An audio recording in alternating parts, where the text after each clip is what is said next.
Today, we're diving into a really significant discussion, one sparked by the recent Gen Z protests unfolding in Morocco. Now, these aren't exactly new flashpoints. They represent, well, deeply rooted, long-standing grievances demanding fundamental public welfare improvements, specifically things like quality education and decent healthcare. And these demands, they really reflect decades of policy failures. Exactly. The sense of crisis is, well, it's palpable. And you have to say, these demands are completely legitimate. They're fueled by this sort of accumulated disappointment that cuts right across the political landscape. I mean, governments of all kinds, right-wing, leftist, Islamist, centrist, none have really managed to fundamentally resolve these social crises over the years. Right. And the central question, I think the one we really need to grapple with today, is this profound tension. On one hand, you have the need to address these legitimate systemic failures in public services. But on the other hand, you've got the nation making this financial commitment to these very high visibility, global-facing projects, especially, the big one, preparing for the 2030 FIFA World Cup. So my position today will be arguing that this kind of strategic, high-visibility investment is actually a necessary catalyst for long-term national development and economic renewal. And I'll be arguing that the crisis in public services is fundamentally structural. It's really about governance, about accountability failures, and it demands immediate, maybe even radical reform within those social sectors, quite independent of, or perhaps even before, we get distracted by the, let's say, spectacle of these massive infrastructure projects. Okay, so look, the demands of the youth, as we've both said, are undeniably justified. Decades of systemic policy failures, we agree on that. But, and I see why you might think diverting funds, towards stadiums and high-speed rail while schools might be, well, crumbling in places, I see why that looks like a colossal misstep. Let me offer maybe a different perspective here. Viewing these large infrastructure and sports projects solely as a drain, I think, overlooks the broader logic of development economics. Growth and sustained social progress, they're fundamentally interdependent. They're not really sequential steps where we have to, wait for perfect governance before we start generating the wealth that's needed. That's an interesting point, interdependence, though I would probably frame it differently. You talk about interdependence, but I see a critical mismatch in priorities right now. This investment, it's being framed as a, quote, long-term bet on visibility and competitiveness. Okay, but how long is the long term for a student whose education is effectively failing today? I mean, yes, these projects do generate immediate employment, sure, in construction, tourism, related services, offering thousands of jobs. That's true. But the quality and the duration of that employment, well, they're often pretty transitory, aren't they? The core issue, for me, remains this. The underperformance of education and healthcare is primarily a matter of governance and structural design, not simply a lack of funds alone. But this kind of investment, hosting something like the World Cup, it's crucial precisely because it forces accelerated modernization. It acts as an unavoidable deadline, The exposure that comes from hosting major global events, it positions the country as safe, dynamic, investment-friendly. I mean, look at the history of Spain after Barcelona '92. Or you could even look at the sort of geopolitical and economic visibility, maybe controversially, that Qatar achieved recently. This visibility generates what you might call branding capital, and crucially, revenue streams. And those are essential if you want to sustainably fund the very expensive social programs the youth are, quite rightly, demanding. You simply cannot sustain high-quality universal education or healthcare without a robust, modern, competitive national economy generating the tax base to actually pay for it all. I'm sorry, but I just don't buy that argument that accelerated modernization through, big sporting events is the silver bullet for decades of deep bureaucratic failure. Let me tell you why. Many nations manage to achieve far better outcomes in health and education with comparable, sometimes even lower spending. And they do it through strong accountability and, frankly, just efficient, well-designed systems. Look at, say, Vietnam's education system. It ranks surprisingly high globally in PISA scores, despite relatively modest spending. Why? Because they focus relentlessly on teacher quality, on classroom pedagogy, on local accountability. Or look at Rwanda. They've built a pretty efficient community-based health system that delivers impressive results with quite minimal resources, mainly by empowering local actors and ensuring transparency. Morocco's challenge, it seems to me, stems from these deep structural flaws. Weak teacher training and retention, often linked to poor pay, and really centralized control.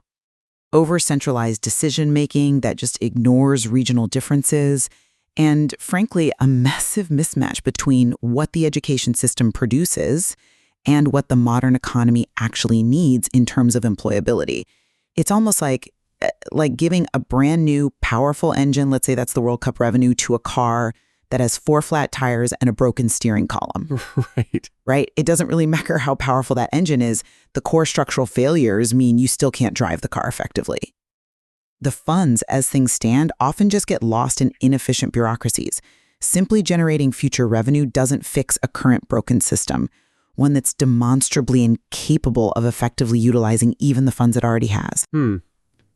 Okay, well, that brings us directly to that chicken or the egg reality of development, doesn't it? And I think maybe you're making a bit of a massive assumption there about the sort of purity of the two options. You keep stressing, rightly, that the policy failures are deep-rooted, undeniable, and that the inequality, say, between urban and rural schools is severe. Also true. But how can the government realistically sustain a massively reformed, high-quality social system without achieving the underlying economic vitality first? Or at least in parallel? If we just wait for perfect governance before investing in growth, well, we could be waiting forever, couldn't we? For an angle, I suppose. The question isn't about achieving perfection. It's about priority. You mentioned Barcelona 92 as a model for how infrastructure can force urban renewal. And okay, that's a compelling example of urban transformation. I grant you that. But you really have to consider the context there. Barcelona was already a highly developed city, part of the EU, with strong pre-existing bureaucratic and legal systems capable of handling massive capital projects with arguably minimal corruption risk compared to other contexts. How can you credibly compare that outcome to a nation currently grappling with systemic issues of over-centralization, maybe weak procurement oversight, a lack of accountability? If the basic financial controls are weak, this huge influx of World Cup cash might simply inflate costs, enrich a select few contractors, and leave the nation saddled with, white elephants and an even deeper debt burden. That's a significant assumption, too, though, that these infrastructure projects exist totally isolated within a vacuum of bad governance. Infrastructure projects, they rarely exist in isolation like that. They're not just about building stadiums. They usually demand new national standards across the board. They force urban renewal, yes, new transit, better water systems, power grids, green spaces, all benefiting citizens. But crucially, they often also require modernizing things like labor laws, customs procedures, technical standards, just to meet the international demands of hosting. This can create a kind of, a forced efficiency, if you like. The feedback loop has to be established. This improved, standardized infrastructure attracts business, attracts tourism, that generates revenue. And that revenue then helps sustain high-quality social programs long-term. Without that initial economic catalyst, that global marketing strategy, the public sector risks just deeper stagnation and continuous dependence on external debt. But who captures that value? That's always the core issue. We talk about inequality, isn't it? When the state invests so heavily in these highly visible urban centers, the skyline, as you put it, doesn't that risk exacerbating the already severe inequality between the well-connected cities and the often neglected rural areas, particularly when it comes to education? The policy failure isn't only lack of money. It's the very structure that allows, say, good teachers to leave and maybe bad administrators to thrive.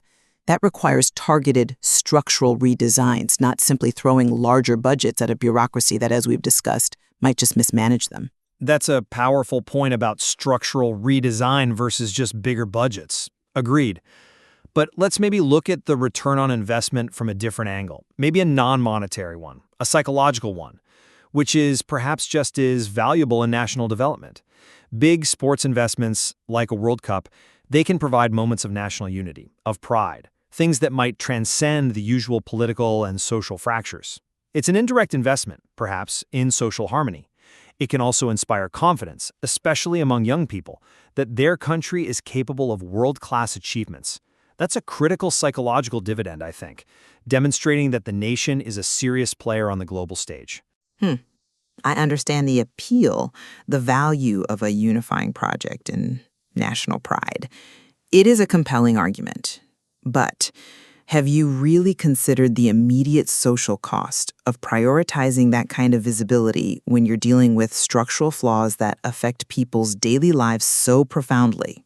If the World Cup strategy is essentially a long-term bet on psychological dividends and future revenue, what mechanisms ensure that any revenue generated actually translates into tangible, equitable social gains for the very people whose systems, education, healthcare, are currently, well, let's say, underperforming or even collapsing? The pressure to reform, I think, has to come from within the system itself through things like transparent procurement, public accountability mechanisms, not just from an external deadline set by FIFA. And that actually brings us neatly to perhaps the most constructive mechanism we have right now to ensure that government accountability: the youth movement itself.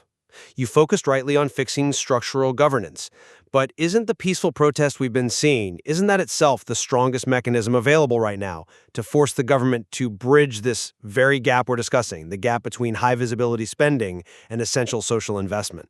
Yes, I agree completely on that.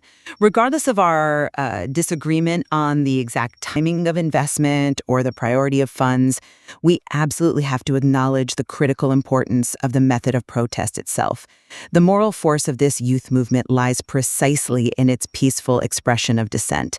It's both a right and, you could argue, a civic duty, and it signifies a society that's confident enough to question itself and demand basic dignity. Absolutely, and history shows us quite clearly that violence only delegitimizes grievances, it invites repression, and it ultimately derails any real chance of reform. We've seen it in various contexts, sadly, how quickly legitimate calls for dignity can descend into chaos, which ultimately just empowers the forces of fear and regression, completely distracting from the original valid demands for competent public services. For any genuine renewal to happen, that peaceful mobilization must be maintained. It really is the only way to effectively pressure the state without fracturing the very social cohesion that's necessary to implement any kind of long-term structural reforms. This focused, peaceful pressure is ultimately what helps ensure that when or if those World Cup revenues do materialize, they're actually directed towards teachers and nurses, not just, ending up with contractors and lobbyists. Couldn't agree more. The demands are legitimate, and the stakes are incredibly high, which means that peaceful, constructive engagement is really the only viable path forward to hold power accountable. So in summarizing my position, I suppose I see the protests not really as a rejection of progress per se, but more as a plea for a more balanced, a more equitable vision of what progress looks like. The two goals, investing in the skyline through strategic infrastructure and delivering dignity in the classroom through better social spending, they can, and I believe they must, reinforce each other. The absolute key here is transparency and a genuine, demonstrable commitment to using the economic vitality created by global exposure to actually sustain social investment over the long run. And my position fundamentally remains that true renewal requires the government to respond by tackling those deep-seated design and governance flaws immediately. Now, the nation really needs to pivot toward a more dynamic social contract, one where accountability is absolutely central. This ensures that any investment in, let's call them, high-visibility marketing strategies like the World Cup is matched by the fundamental dignity its young citizens are demanding and deserve through competent, efficient, and equitable education and healthcare systems. Well, this discussion certainly highlights the immense complexity of national development, particularly in emerging economies.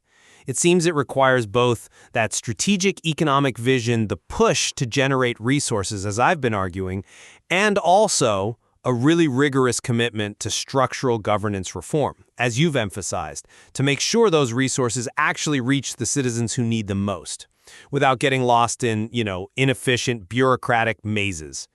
Genuine progress, it seems, really requires tackling both simultaneously and, perhaps most critically, actually listening to those peaceful voices on the ground demanding accountability. Yeah,